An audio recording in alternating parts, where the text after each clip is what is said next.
Ok. Dobar dan, dame i gospodo novinari, dobrodošli na redovnu konferenciju Demokratske stranke u Kruševcu. Teme današnje konferencije su rad Odbora za pravo i pravosuđe i nasilje u svim segmentima društva. Obratit će vam se Goran Milenković, član Odbora za pravo i pravosuđe. Hvala. Hvala na najavi, hvala i novinarima na poseti, dobrodošlica i sa moje strane. Odbor za pravo i pravosuđe u Gradskom odboru Demokratske stranke u Kruševcu od početka uspešno funkcioniše. Svakog četvrtka u intervalu od 17 do 20 časova pružaju se pravni saveti svim zainteresovanim građanima. Naglašavam svim građanima, a ne samo članovima Demokratske stranke, imajući u vidu broj onih lica koja su već dolazila po pravni savet, a koja nemaju nikakve veze sa Demokratskom strankom. Ovom prilikom obaveštavamo sve one koji imaju potrebu da u pomenutom terminu mogu da dođu, kao i da sledećeg četvrtka u 18 časova dolazi predsednik Odbora za pravo i pravosuđe Demokratske stranke, gospodin Vladimir Todorić. Nasilje je prisutno u svakom segmentu našeg života. Borba protiv nasilja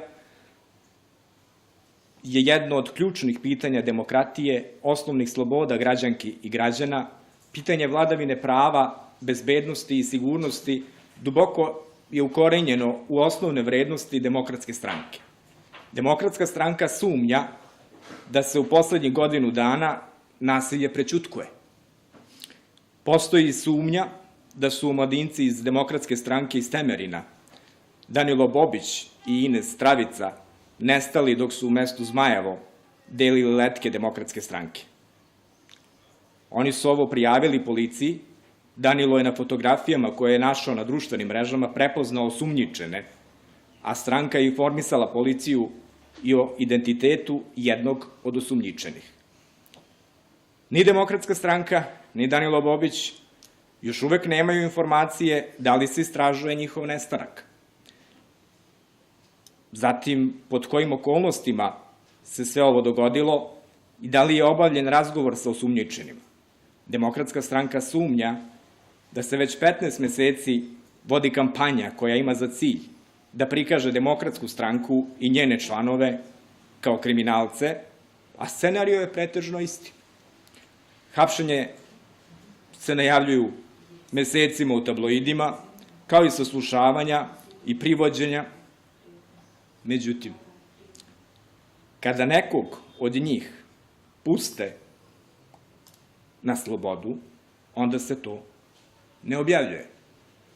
73 člana Demokratske stranke je privođeno ili su bili u pritvoru, a neki su i sada u pritvoru, dok su mnogi pozivani i na informativne razgovore.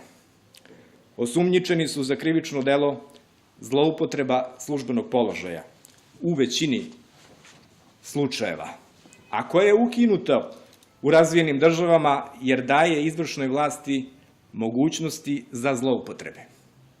Demokratska stranka smatra da borba protiv korupcije ne može da bude, na primer, samo Vučićeva borba protiv korupcije, kao i da ne može on odlučivati o tome ko je pošten, a ko nije, imajući u vidu šta je sve govorio Dačiću i Dinkiću do pre 2 godine, da bi posle pristao da oni budu predsednik vlade i ministar finansija.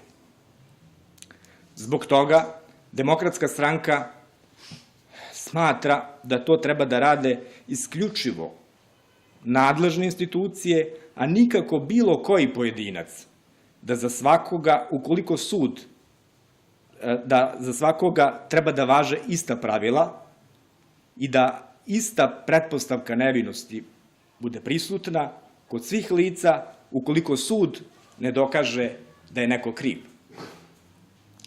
Demokratska stranka je poslednjih mesec dana apelovala na nadležne institucije, pisano je ministru pravde, mnogi od optuženih su podneli ustavne žalbe koje su usvojene, a Ustavni sud je utvrdio da je zadržavanje u pritvoru nekih od njih bilo i protivustavno i nezakonito.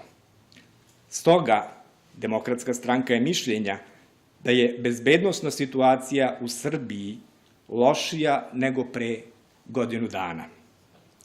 Naime, došlo je do porasta maloletničke delikvencije, nasilja nad ženama, nasilja u porodicama, a zakonom o amnestiji na slobodu je pušteno više od oko 3000 osuđenika. Kažu da Demokratska stranka preteruje kako u Srbiji imamo puzajuću diktaturu. Zato Demokratska stranka pita kako se zove sistem u kome jedan čovek je moralno merilo, jedini ocenitelj ko je pošten, ko nije, ko će ostati ministar, a ko ne. Sistem u kome jedan čovek daje ocene o finansijama, investicijama, zajmovima, aflatoksinu, fudbalskim klubovima i mnogo toga drugog, o poljoprivredi, o maturi i tako dalje. Demokratska stranka je nastala kao suprotstavljanje jednopartijskom sistemu. Nije se plašila 90-ih, nije se povlačila ni pred političkim učiteljima onih koji danas pokušavaju da uruše Demokratsku stranku, a neće to činiti ni pred njihovim učenicima. Ako neko ima pitanja, možete da postavite. Konkretno u Kruševcu, bar što se Odbora za pravo i pravosuđe tiče, kao što rekoh, dolazila su lica koja nemaju apsolutno nikakve veze sa demokratijom. Tiče, u Kruševcu nismo još uvek imali nekakav akcijon. Ali, možete pitati nadležne organe da li ima kod njih nečega što se nas tiče još uvek nema.